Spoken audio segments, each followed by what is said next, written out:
Auto यात्रा या सिरीजचा आजचा आपला दुसरा दिवस. आज आपण पाहणार आहोत हिंदुस्थान मोटर्सची आणखी एक महत्वाची कार, हिंदुस्थान 14. हिंदुस्थान 10च्या सक्सेस नंतर कंपनीने लगेचच एक नवीन आणि अधिक आकर्षक मॉडेल सादर केले, ते म्हणजे हिंदुस्थान 14. ही कार खरं तर British company standard flying 14 were based होती. हिंदुस्थान 10च्या तुलनेत हिंदुस्थान 14चा लुक अधिक मॉडर्न आणि अट्रॅक्टिव्ह होता.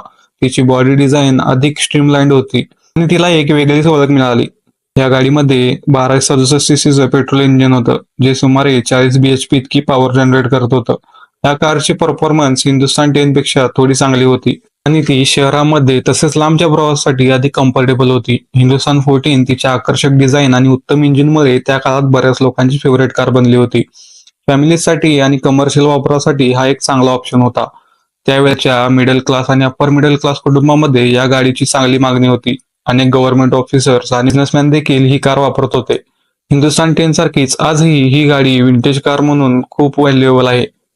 ही होती ऑटो यात्राची दुसरी कार. पुढच्या भागात पाहूया आणखी एक जुनी पण खास गाडी. फॉलो करत राहा ऑटो यात्रा, कारण गाड्या फक्त धावण्यासाठी नसतात, त्यांच्याकडे एक कहाणी असते. भेटूया नेक्स्ट व्हिडिओमध्ये. थँक्यू.